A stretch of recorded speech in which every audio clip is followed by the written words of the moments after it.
Well, welcome to another adventure. Looking at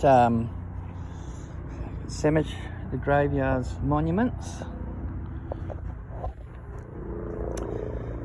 There's a helicopter just passing by, sorry. Right.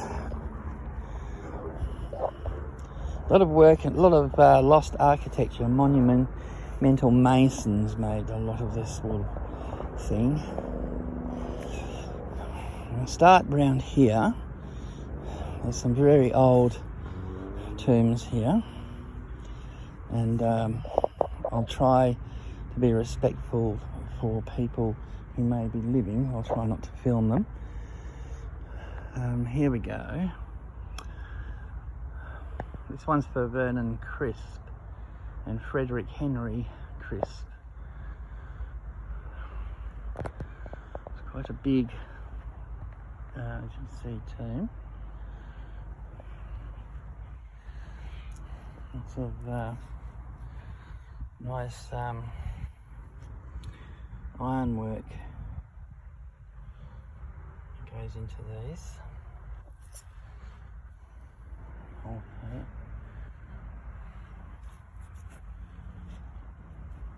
It's Mary Ann George Crisp, and also there's another one here. I don't know. It says, I wonder if that's been placed there. William Basil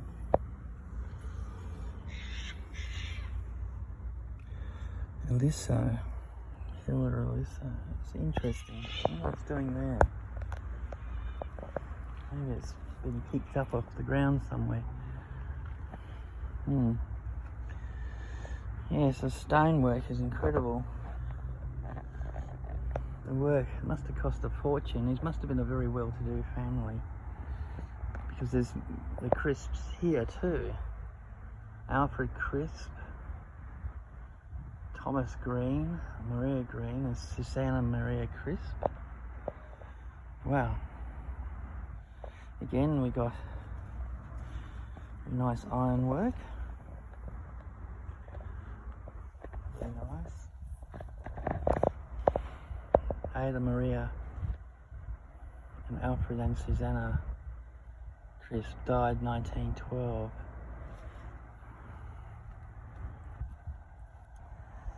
And we come around this side.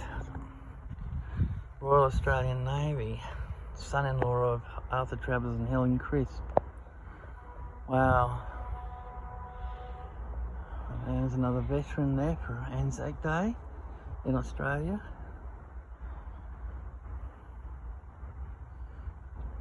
First AIF. Oh. And some more graves here. This one's for Hugh Sullivan. You can see that. Evans Taylor.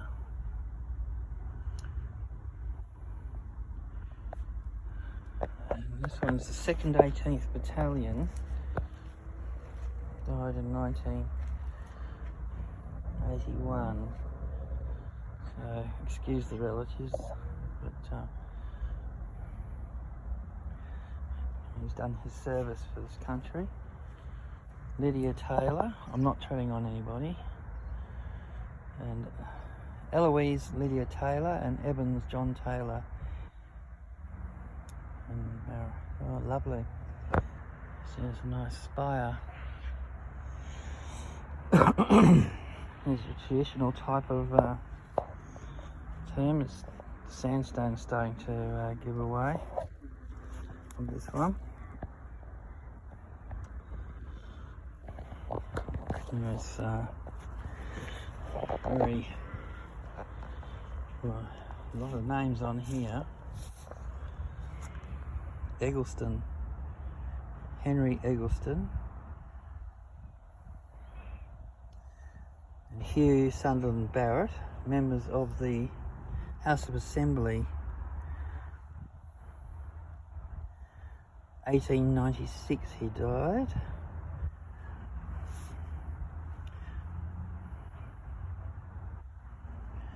Wow, parliamentarian. You see it, 1918 and 1930. Right, and we come to another big tomb, the Burgess. There we go, goes right up there to that spire. It's very tall. And so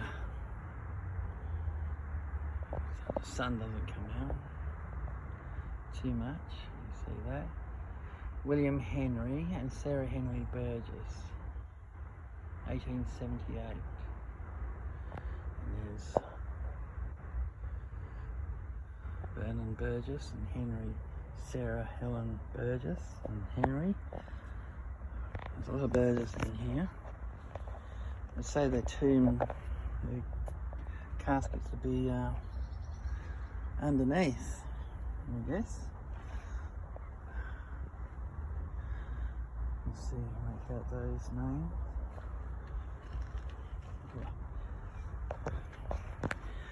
There you go, the family grave of William Henry Burgess. Quite magnificent indeed. Obviously loved his family.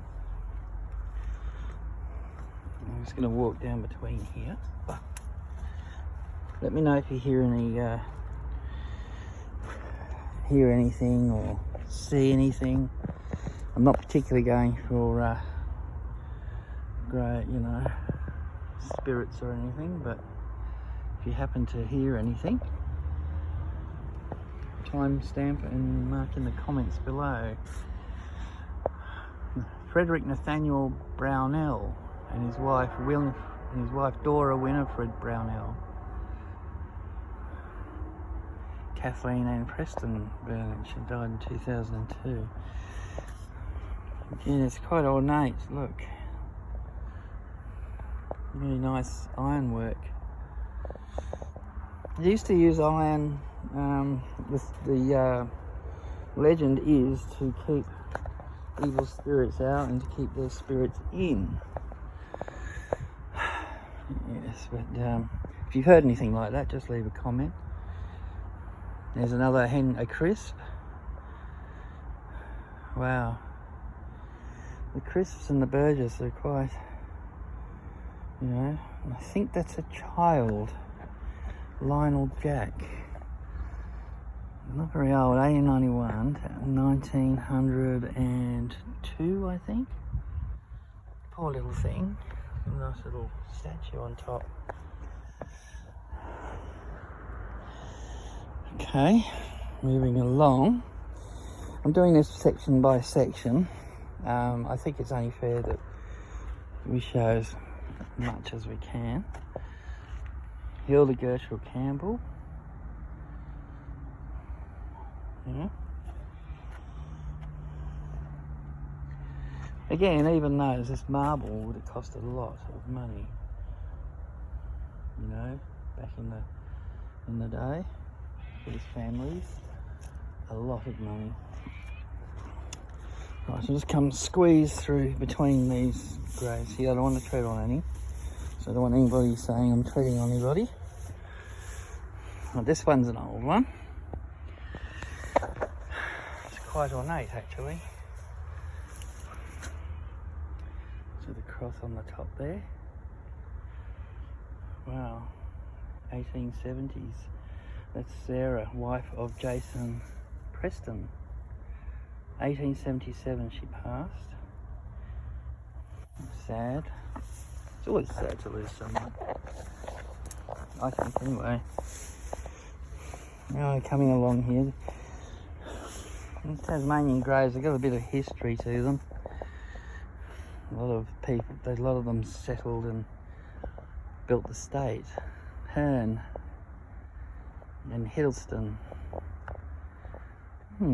Interesting name. Again, this sandstone's quite soft. You can see this one here is getting old. We'll just get around the side. So it's got flowers and design. John Watson died 1885, and Elizabeth Poynter Watson. I mean, it'd be lovely to find out about their lives and things like that. It'd take you forever. Hopefully some people might see a relative, you know. There's another one. It's got an urn on the top. This one is quite ornate. And it's the Marsh family. Quite a way back, 1845, 1854 and 1876 and 1880. It's Mary Ann, Henry Marsh, Samuel, Tabitha and Joseph. Quite amazing. Look at the hand-picked sandstone. You know? Quite amazing, really. So you're getting the sandstone's getting quite soft. Look, it just sort of breaks up, sadly. You know, in one way, it's really good to sort of show people these things, just for interest, you know. Now here's an interesting tomb. It's quite ornate carving on it, all the way around.